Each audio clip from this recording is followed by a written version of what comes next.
Hello my dear friends and welcome back to another Star Wars news update. There are 3.5 days until the Book of Boba Fett chapter 4 and we have so much to talk about in today's video. Before we get into it my dear friends, please may I ask you to hit that big red subscribe button if you've not done so, and also be sure to tickle that bell to be alerted every time that I post a new video. But no more jibber jabber, let's dive straight into it. So we're going to begin with a new interview that's come out with Temuera Morrison, and he shared his experience behind the scenes on the Book of Boba Fett, and notably he spoke of one major gripe that he has with the character, and in his opinion it's that he talks too much in the show. In this interview he said that he would often speak to Jon Favreau and ask if he really meant for Boba to speak so much. Morrison said, "I was hoping not to say as much as I have already in the first few episodes. I speak far too much. In fact, in the beginning, I was trying to pass my lines onto Ming-Na Wen. I said, 'Excuse me, director, I really feel like Ming-Na should say these lines because I want to stay mysterious, I want to stay quiet.'" He goes on to add, "Sometimes I'd say to Favreau, I think this is too much. This Boba Fett doesn't talk this much. Look, I've got all these paragraphs, I think we should get rid of it, and Jon's going to Atlanta, so don't tell him." Temuera Morrison came to terms with this when he realised that the series is looking beneath the armour, and in his own words he said, "I had to start talking, I guess. We had to fill in the gaps and give out a little bit of information, but yes, I think I did speak a bit too much." So that is the bulk of that portion of the interview,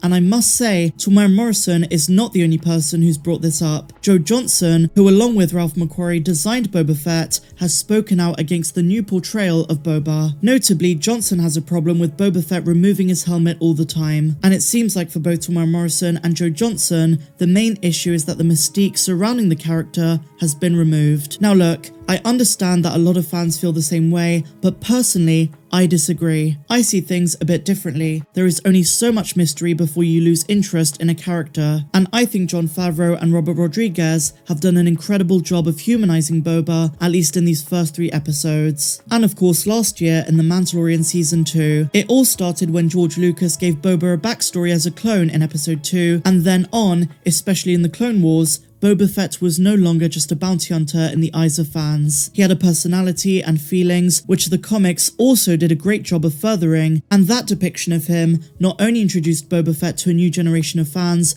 but also kept the legacy of the character alive. So when he re-emerged in The Mandalorian Chapter 9, we cared about where he'd been, how he escaped the Sarlacc, and what was next for him. And then when he reappeared in Chapter 14 of The Mandalorian, no one cared that he had an increase in dialogue. And now in the Book of Boba Fett, where he's the main character and has even more dialogue, he's a completely different man, and they've deepened his personality in a great way, and given us a reason to care about him as the man beneath the armour, and not just the ruthless bounty hunter we see him as in the original trilogy. Don't get me wrong, that Boba Fett was awesome, and the classic depiction of the character, but New Republic era Boba Fett, after his experience with the Tuskens and having survived some horrendous injuries in the Sarlacc pit, is fundamentally a different iteration of the character, but we can't expect him to be the same. So for me, and I'm sure for many others, the dialogue is not a problem. But I will say, to add on to something that Temuera Morrison brings up, I wish Fennec Shand was not sidelined so much. I want her to have a more prominent role going forward, and I'm sure that's still to come. We're only 3 episodes in, 3 episodes which I adored by the way, and I just can't wait for Chapter 4, which I know is going to be a game changer. So now my dear friends, staying on the subject of the Book of Boba Fett,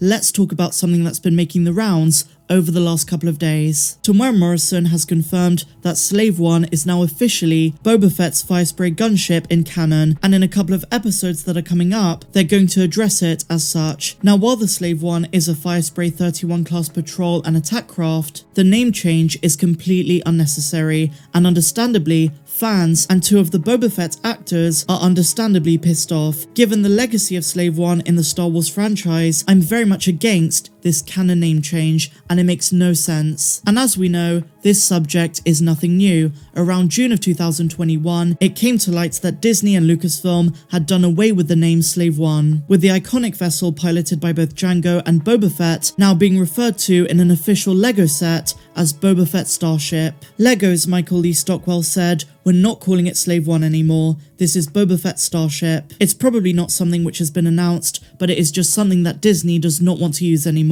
And not long after that, Marvel Comics debuted the new name in Star Wars War of the Bounty Hunters. And if you remember, a lot of folks at the time were telling everyone not to worry because the name change would not be canonically recognized and that Slave One would still be the official name. Well, that is no longer the case, and Temuera Morrison just confirmed it. In a recent video interview with The Wrap, Morrison was asked what fans can call Boba Fett's ship now that the Slave One moniker has been retired. And he replied, "I think we call it the Fire Spray. I've mentioned it in a couple of episodes. We're calling it the Fire Spray gunship."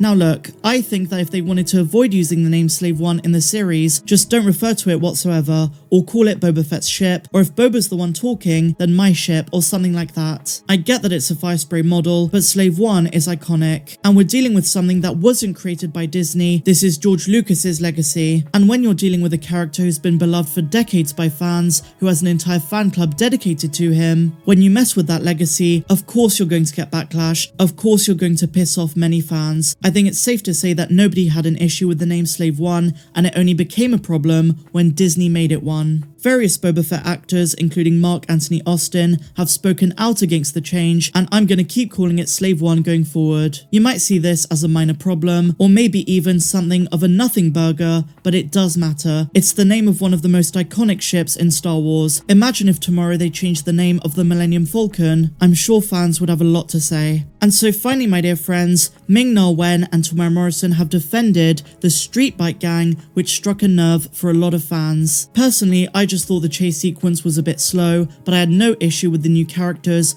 or their Vespa bikes. They were fun, they were silly, and as Ming-Na Wen says, it's right in the ballpark of what George Lucas would have created for the prequel trilogy. In a recent interview, when asked about the bikers, Morrison had this to say in defense of their inclusion. "Some of these things are out of our control. We can't say as performers we don't want to work with these people or that they're not good enough. They brought a lot of colour to it. They were great and they were hardworking." Ming-Na Wen also defended the bikers by saying that this is a real homage to the things that George Lucas always loved, whether it was the mods in the 60s or Lucas's hot rod film American Graffiti. She added, at the same time, it lends itself to learning more about Tatooine. And I definitely agree as someone who loves world building within Star Wars. The inclusion of that divisive cyborg biker gang, whose creation can be credited to Robert Rodriguez, once again opens up the conversation about what is and isn't right within Star Wars. We've been having these conversations within the fandom for a long time, and as with all things, everything is subjective, and you guys might agree or disagree, so let me know your thoughts on everything we spoke about in the comments down below. I'd love to hear what you have to say. As Boba says, speak freely. But otherwise, my dear friends, that brings us to the end of this news update. If you enjoyed it, please be sure to give me a big fat thumbs up. Subscribe if you're new, and a huge welcome if you are. And also consider joining our Patreon community. You have so many videos on there that are not found here on YouTube, and you also get exclusive access to my Discord server. But until the next one, my dear friends, may the Force be with you all. I'm Star Wars Meg. Have a good one.